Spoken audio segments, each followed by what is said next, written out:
At my graduation dinner, my parents slid a folded document across the diner table and told me to give up my inheritance to my brother. Right there, next to the salt shaker and my untouched milkshake. They said it calmly, like it was already decided, like my future was just another item on the menu. Stay with me as I tell you what really happened that night. This is my story, and it changed how I saw my family forever. My name is Sloane Whitaker, and I had just graduated with honors. I thought that dinner was supposed to be a small celebration. Nothing fancy. Just a quiet booth in our usual Midwest diner, vinyl seats, old photos on the walls, the smell of fries and coffee in the air. My milkshake sat in front of me, melting slowly. I hadn't even taken a sip yet because I was waiting for someone to say congratulations. My parents, Karen and Douglas Whitaker, were sitting across from me. My brother Brent was beside them, scrolling on his phone. No one smiled. No one raised a glass. That should have been my first warning. Instead of a card or a toast, my dad reached into his jacket and placed a folded paper between our plates. It landed right next to the ketchup bottle. My mom pushed it toward me with her fingers and said, "We need you to sign this." I opened it, confused. It was about my grandmother's inheritance. The one she left me. The one she promised would help me start my life after school. My hands started shaking as my mom explained that Brent needed it more than I did. She said he was struggling and that family should support each other. My dad added that I was smart and capable and would be fine on my own. I looked at Brent, waiting for him to say something. Anything. He didn't look at me. He just stared at the table like this had nothing to do with him. My grandmother, Margaret Whitaker, was the only person in my family who ever really saw me. She believed in me when no one else did. She used to tell me, quietly, that one day I'd need to stand up for myself. Sitting in that booth, with greasy menus and clinking dishes all around us, I finally understood why she had said that. They weren't asking me. They were telling me. I felt small, embarrassed, and strangely invisible. Other families were laughing nearby. A waitress refilled our water glasses without noticing the tension at our table. My graduation dinner had turned into a negotiation over my worth. That moment hurt more than I can explain. Not because of the money, but because I realized this dinner was never about celebrating me. It was about taking something away and expecting me to smile while they did it. Growing up, I learned very early where I stood in my family. Brent Whitaker always came first.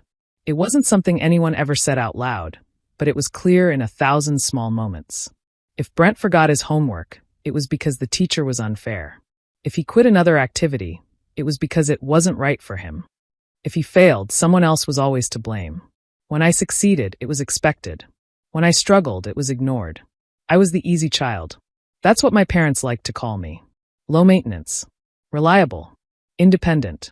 Those words sounded like compliments, but they were really excuses. Excuses not to check on me. Not to ask how I was doing. Not to protect me the way they protected Brent.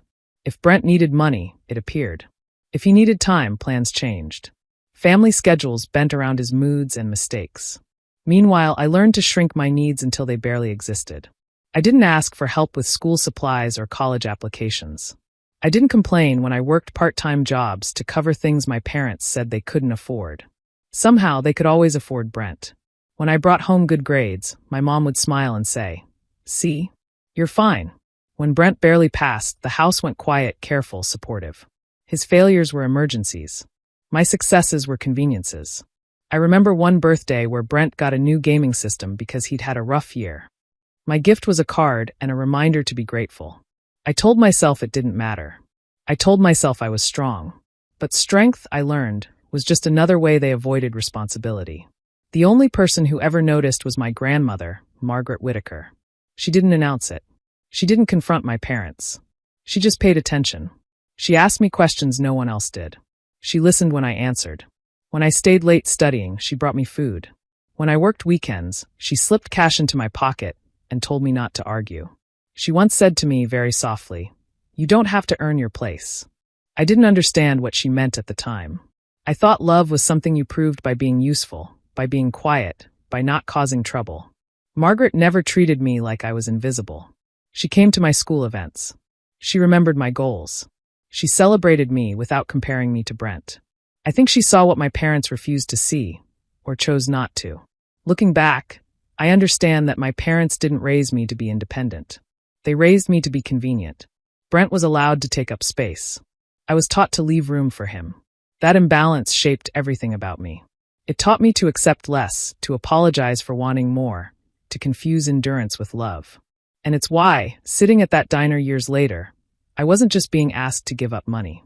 I was being asked to step back into a role I had spent my entire life playing. When my grandmother Margaret Whitaker passed away, the house felt quieter than it ever had before.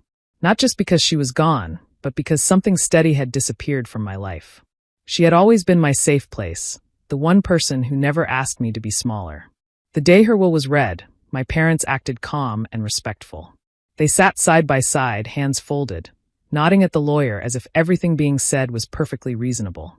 The estate was divided clearly between the grandchildren. No confusion. No vague language. Margaret had been careful, precise, and intentional. What stood out most was the clause she added for me. It stated that my portion of the inheritance could not be transferred, reassigned, or pressured out of me under any circumstances. It had to remain mine unless I chose otherwise, freely and without influence. At the time, I didn't fully understand why she had felt the need to protect me so firmly. My mom smiled that day and said, "Your grandmother thought of everything." My dad added that Margaret always liked to plan ahead. They told me not to worry about it, that it was all handled and fair. I believed them. In the months after, life moved on. Grief settled in quietly. I focused on finishing school, working, surviving day by day without the person who had always believed in me. My parents never mentioned the will again. Brent didn't either. It felt like the subject had been closed. But now, looking back, I realized something unsettling. They didn't challenge the will because they couldn't. Not legally. Not then. Margaret had built it like a wall, and they knew it. So instead of fighting it openly, they waited. They watched. They listened. They waited for a moment when I would be tired, overwhelmed, or grateful enough to give in without a fight. Graduation was that moment. They knew I was exhausted from years of pushing myself. They knew I wanted peace. They knew I had been raised to avoid conflict and keep the family together at my own expense. The will hadn't failed them. It had slowed them down. Margaret had seen this coming. I understand that now. She didn't just leave me money. She left me a choice. A way out of a pattern that had shaped my entire life. She knew my parents well enough to know they would never stop favoring Brent. And she knew me well enough to know I might give everything away just to keep the peace. That clause wasn't about distrust. It was about love. At the time of the will reading, I thought it was unnecessary. I thought my parents respected Margaret too much to go against her wishes.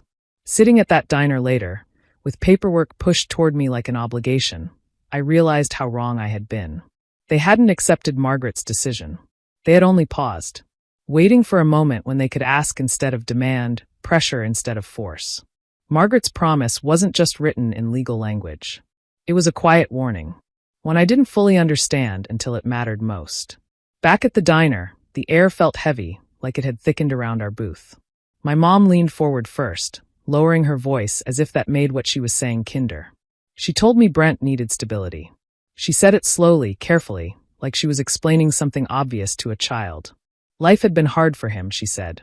He needed a fresh start, and this money could give him that.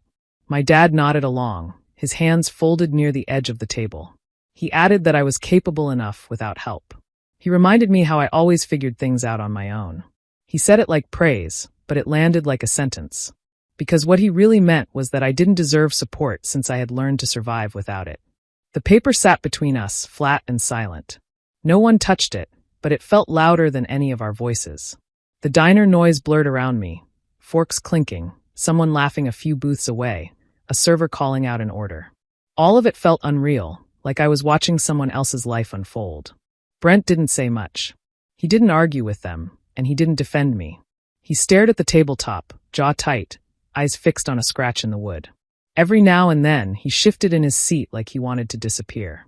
His silence was its own answer. He was letting them do the talking because the outcome already benefited him. My mom pushed the document closer to me. She said it would make everything easier for the family. She said it was temporary, even though the paper clearly wasn't.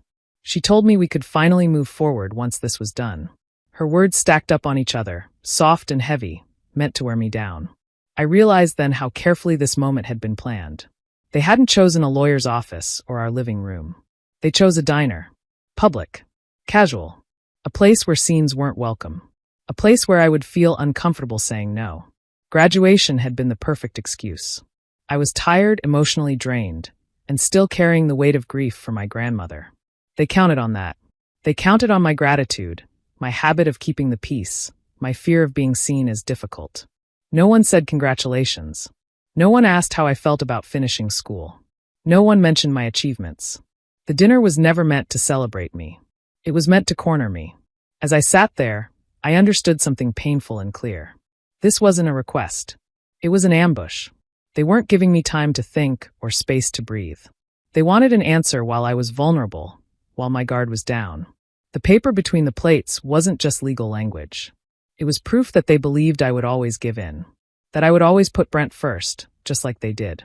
And in that moment, with the diner lights buzzing overhead and my milkshake still untouched, I realized they had mistaken my exhaustion for weakness. I stared at the paper for a long time before I spoke. My name was printed neatly at the bottom, a blank line waiting for my signature. For a moment, the old version of me wanted to just pick up the pen and get it over with. The version that hated conflict. The version that believed keeping the family together was my responsibility. But I didn't reach for the pen. I slid the paper back toward the center of the table and said no. My voice was quiet, but it didn't shake. I said I wasn't signing anything. I said the inheritance was mine, and I wasn't giving it away. The reaction was instant. My mom's face hardened like a switch had been flipped. She accused me of being selfish, of only thinking about myself.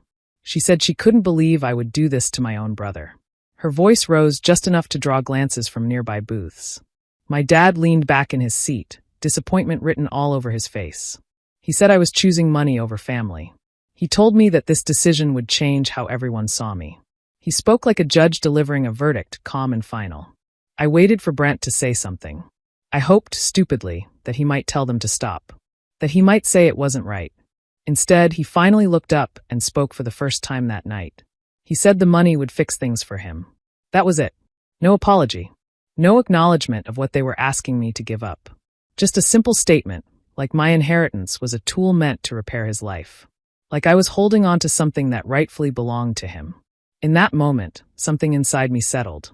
The confusion disappeared. So did the guilt. I understood then that they had never seen me as a person with her own needs and limits. I was a backup plan, a safety net, a solution to problems I didn't create. My role had always been to absorb the damage, so Brent wouldn't have to. My mom kept talking, listing all the sacrifices she claimed she had made for me. My dad warned me again about the consequences of my choice. Their words washed over me, but they no longer landed the same way. I wasn't being punished for saying no. I was being exposed to the truth. Love in that booth had conditions. Approval depended on obedience. And the moment I stepped out of line, I became the problem. I felt a strange sense of calm. Not relief, but clarity. I had spent my entire life trying to earn something that was never freely given. This wasn't about money. It was about control. I looked at each of them and realized that if I signed that paper, it wouldn't end here. There would always be another favor, another sacrifice, another reason why Brent needed more and I needed less. Saying no didn't make me cruel. It made me visible, to myself. And for the first time, I chose not to disappear. I didn't argue anymore. I didn't try to explain myself or defend my decision. I just pushed my chair back and stood up. The vinyl seat let out a soft squeak as I moved, louder than it should have been. For a second, no one said anything. My parents stared at me like I had broken some unspoken rule. I picked up my jacket and slid it over my arm. The paper was still on the table, exactly where they had left it. I didn't touch it. I didn't look at it again. No one told me to sit down. No one asked me to wait. No one followed. I walked past the counter, past the smell of coffee and fried food, past families laughing and talking like nothing in the world was wrong. The bell above the diner door rang as I stepped outside. The sound felt final, like a line being drawn. The night air was cool. I stood there for a moment, breathing, my hands shaking now that I was alone. Then I walked to my car and got in, closing the door behind me. The silence inside the car was overwhelming. I rested my forehead against the steering wheel and let out a breath I felt like I'd been holding my entire life. I waited. Some part of me expected footsteps. My mom calling my name. My dad knocking on the window. Brent finally realizing what they had done. Nothing happened. That hurt more than the argument ever could have. Sitting there, I started to see the pattern clearly. Every time I stayed quiet, I was loved. Every time I agreed, things were peaceful. The moment I said no, I became difficult, disposable, easy to leave behind. I wasn't walking away from my family that night. I was stepping out of a role I had been trapped in since childhood. The good daughter, the fixer, the one who swallowed disappointment so others wouldn't have to feel uncomfortable. The fear came next. Real fear. What if I was wrong? What if I really was selfish? What if this choice cost me everything? But underneath the fear was something steadier. Something honest. I realized that staying would have meant lying to myself. Signing that paper would have meant accepting that my value only existed when I gave things up.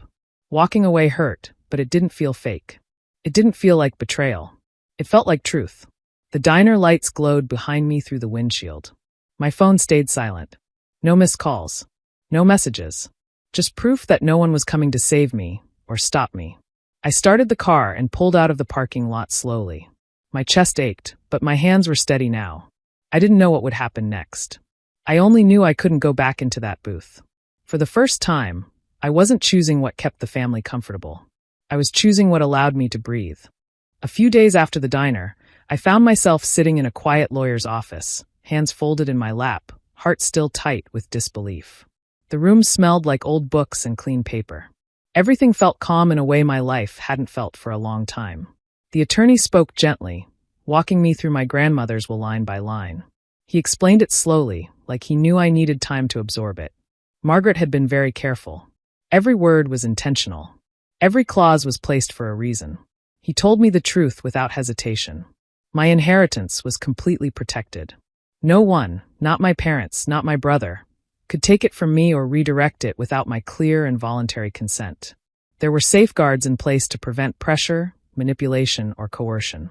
If I said no, that was the end of it. Hearing that felt like someone finally setting a weight down off my chest. Then he said something that made my stomach drop. He told me my parents had already tried to contest the will months earlier. Quietly, privately, without telling me. They had argued that the estate division was unfair, that Brent needed more support, that the protective clause was unnecessary. The court rejected their attempt completely. They lost. I sat there in silence, my mind racing. All that time, they had smiled at me, checked in casually, asked about school. All while working behind the scenes to undo my grandmother's wishes. The attorney explained that because they failed legally, they shifted strategies. The diner wasn't about discussion. It wasn't about family. It was their last option. Emotional pressure instead of legal force. Guilt instead of courts. Suddenly, everything made sense. The timing. The location. The way they spoke like the decision had already been made. They weren't hoping I'd agree. They were counting on it. Counting on the version of me who always gave in. The attorney told me Margaret had anticipated this exact behavior. That's why she insisted on the clause. She wanted to make sure I would never be cornered into sacrificing my future just to keep the peace. For the first time since she passed, I felt her presence clearly. Not as grief, but as protection. I asked what I needed to do next. He told me nothing, unless I wanted to. The power was entirely mine. He said my only responsibility was to decide what was best for me. Walking out of that office, the world felt different. Not lighter, exactly, but clearer. The doubt my parents planted began to fade. I wasn't being unreasonable. I wasn't cruel. I wasn't breaking the family. They had already tried to break the will. They just failed. The diner wasn't the beginning of the conflict. It was the end of their options. And for the first time, I understood that my grandmother didn't just leave me money. She left me leverage. I didn't call them after leaving the lawyer's office. I didn't argue or try to clear the air. Instead, I did something that felt unfamiliar and uncomfortable. I put everything in writing. With the attorney's help, I sent a formal letter. It was simple and clear. I declined any transfer of my inheritance. I stated that the matter was closed. I also requested that any future communication about the estate go through legal channels only. There was no anger in the words. No insults. Just facts and boundaries. Sending it felt heavier than I expected. I hovered over the final page for a long time before agreeing to mail it. A part of me still wanted to soften the message, to add reassurance, to explain myself one last time. But I didn't. The response came quickly. My mom's messages were long and emotional. She wrote about everything she had done for me, about sleepless nights and sacrifices. She said she didn't raise me to be this cold. She told me my grandmother would be disappointed in how I was treating the family. Every message was wrapped in concern, but underneath it was guilt, thick and deliberate. My dad didn't say much at all. His replies were short and distant. He told me I was making things harder than they needed to be. He said I was being stubborn. The warmth he once showed, even in small ways, disappeared. Then Brent reached out. He accused me of destroying the family. He said my refusal had caused tension and stress. He said none of this would be happening if I would just do the right thing. Not once did he ask how I was doing. Not once did he acknowledge what he was asking me to give up. I read every message carefully. My hands shook at first. My chest tightened. The old urge to respond rushed in. I wanted to explain. To defend myself. To remind them of the truth. I didn't. For the first time, I let the silence stand. It wasn't punishment. It wasn't revenge. It was a boundary, one I had never allowed myself to set before. I realized how often I had been pulled into conversations designed to wear me down. How explanations only gave them more room to argue, more chances to twist my words. Silence took that power away. They kept talking. I didn't. Each unanswered message made something inside me stronger.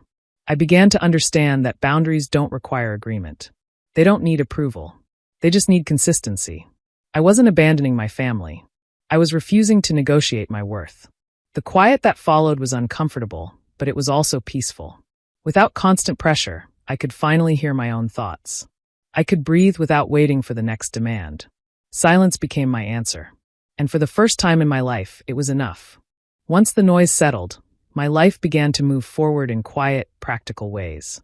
I didn't make any big announcements. I didn't celebrate publicly. I simply started doing what the money was meant for in the first place, building a future that belonged to me. The first thing I did was pay off my student debt. Watching those balances drop to zero felt unreal. Not because of the money, but because of the relief. The constant pressure I had lived under for years slowly eased. I wasn't running anymore. I wasn't surviving paycheck to paycheck. Then I moved. I accepted a job I had earned on my own, in a city far enough away to feel like a fresh start. I packed my things carefully, taking only what mattered. No dramatic goodbye. No announcement to my parents. Just a quiet relocation that put physical space between me and the life I was leaving behind. I found a small apartment with sunlight in the mornings and silence at night. I learned how to enjoy my own company. I made decisions without checking in first.